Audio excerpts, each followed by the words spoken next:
Assalamu alaikum. Welcome to my channel. I am Abdus Salam, assistant teacher, Rajshahi Collegiate School, Rajshahi, Bangladesh. My dear viewers, today I am going to make a video on verbs, but a little bit different. That is finite and non-finite verbs.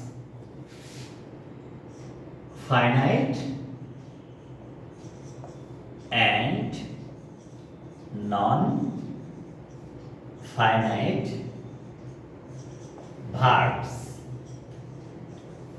আজকে আমাদের ভিডিওটা এই finite এবং নন finite verb কি এবং কিভাবে আমরা চিনতে পারবো এইটা নিয়ে কিন্তু কাজ। আমরা তো ইংরেজি যখন শিখছি তখন যদি ভার্বের সঠিক ব্যবহার জানতে না পারি সেন্টেন্স কিন্তু কারেক্ট হয় না। আর এই সঠিকভাবে সেন্টেন্স তৈরি করার জন্য আমাদের দরকার ফাইনাইট এবং নন ফাইনাইট ভার্ব সম্পর্কে শেখা আর ভার্বকে সঠিকভাবে ব্যবহার করতে শেখা। তাহলে আমরা শুরুতেই যেটা করব, ফাইনাইট ভার্ব কি? Finite verb. আচ্ছা, ফিনিশ অর্থ কি? ফিনিশ অর্থ শেষ করা। I want to finish my work. আমি আমার কাজটা শেষ করতে চাই। He wants to complete his work. সে তার কাজটা কমপ্লিট করতে চায়। আচ্ছা, এইভাবে যদি হয় তাহলে দেখো তো, he finishes his works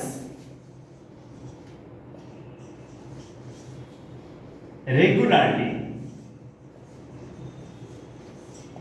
আচ্ছা, he subject finishes finite verb, his works object. আচ্ছা, এই যে আমরা এখানে যেটা দেখছি subject plus finite verb plus object, আর এইটা কিন্তু আমাদের এক্সটেনশন, কারণ এটা অ্যাডভার্ব সেন্টেন্স স্ট্রাকচারের অংশ নয়। আমার প্রশ্ন হলো এটাকে আমরা ফাইনাইট ভার্ব বলবো কেন? যে ভার্ব সেন্টেন্সে সাবজেক্টের সঙ্গে ব্যবহৃত হয়ে সেই সেন্টেন্সের সাবজেক্টের নাম্বার পারসন এবং ওই সেন্টেন্সের টেন্স অনুযায়ী চেঞ্জ হতে পারে বা চেঞ্জ হয়, তাকে আমরা ফাইনাইট ভার্ব বলি। যেমন আমরা উদাহরণ দিলে সেটা প্রমাণ হয়ে যাবে। He finished his work yesterday. সে গতকাল তার কাজ শেষ করেছিল।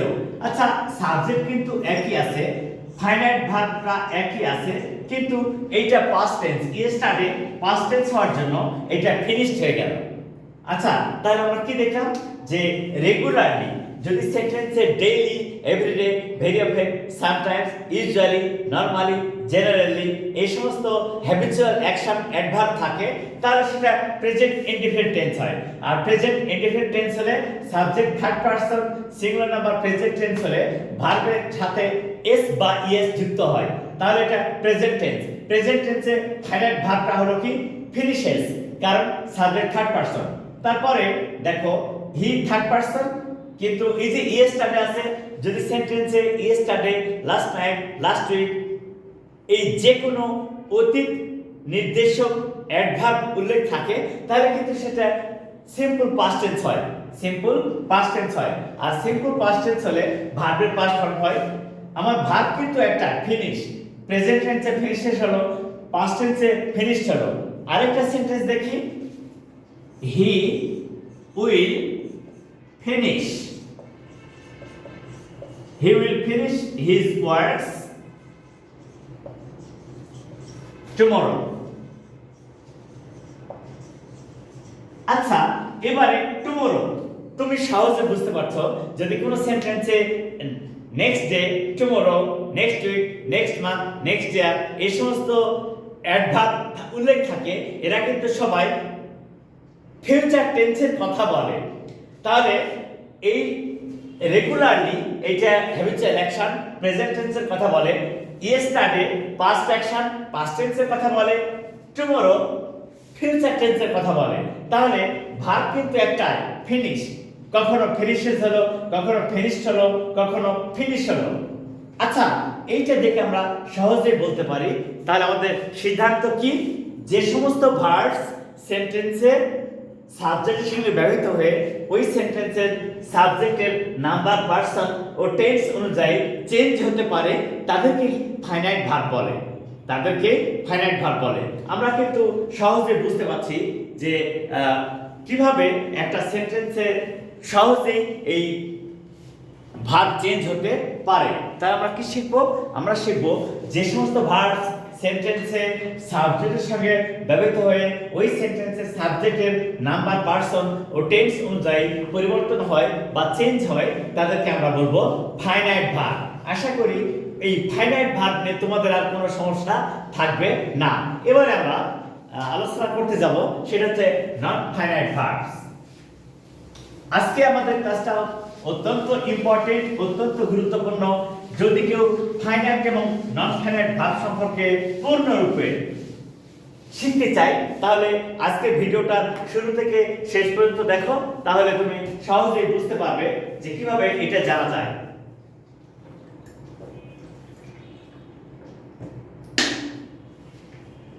আমি আশা করব তোমরা এটা সহজেই বুঝতে পারবা।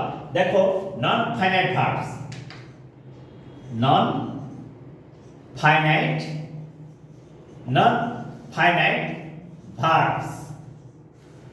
আচ্ছা, এখানে দেখো তো, তুমি যখন বললাম ফাইনাইট অর্থাৎ কাজ শেষ করতে পারছে এবং সেন্টেন্সের সাবজেক্টের নাম্বার ও টেন্স অনুযায়ী পরিবর্তন হতে পারছে, আর এ পারবে না, এটাই পার্থক্য। যেমন দেখো, he wants a pen to write a sentence. দেখো তো, subject, finite verb, non finite verb. তোমরা তো জানো যে ভার্বের বেস ফর্মের পূর্বে টু বসালে টু প্লাস ভার্বকে ইনফিনিটিভ বলে।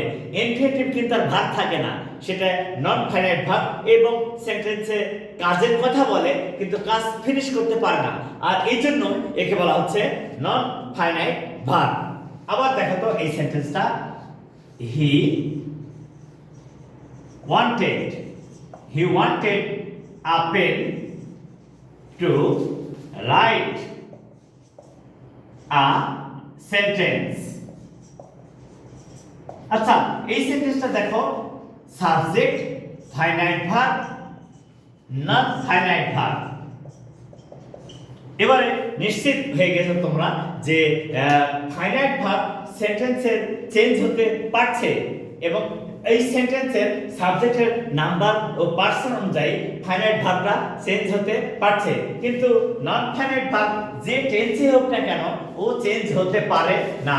যেমন, সে একটি কলম চাই একটি সেন্টেন্স লিখতে বলে হয়নি যে লিখতে চায় বা লিখলো বা লিখেছে তা কিন্তু বলা হচ্ছে না।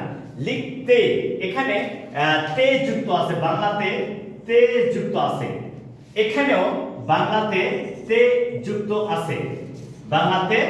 তে যুক্ত আছে, তখন সেটা হচ্ছে নন ফাইনাইট ভার্ব। এবারে আরেকটা সেন্টেন্স দেখো, he will buy a pen to write something. এই সেন্টেন্সটা আবার ফলো করো। দেখো, এখানে will buy future indicating sentence এবং আবারও টু প্লাস ভার্ব, এটা কিন্তু চেঞ্জ হতে পারলো না।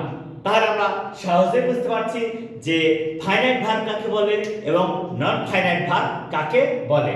তাহলে আমরা ফাইনালি ডিসিশন কি নিব?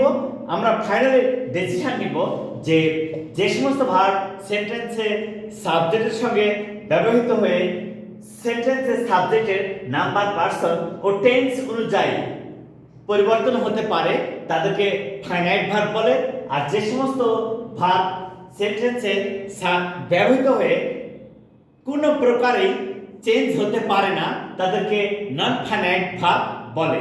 সেই সূত্র অনুযায়ী wants finite verb, wanted finite verb, will buy, buyটা হচ্ছে finite verb, কিন্তু to write এই সেন্টেন্সে টু রাইট, এই সেন্টেন্সে টু রাইট, এরা হচ্ছে নন ফাইনাইট ভার্ব, কারণ কোন টেন্স অনুযায়ী এরা কিন্তু চেঞ্জ হতে পারে না। So my dear viewers, now you can easily understand that the verbs which will be changed according to the sentence tense and subject, they are called finite verb, and those verbs which will not be changed according to the sentence tense and subject, but they are used to express the non-finite action in a sentence. We call them non-finite verbs. So, my dear viewers, please follow this video from the beginning to the end and try to learn finite and non-finite verbs.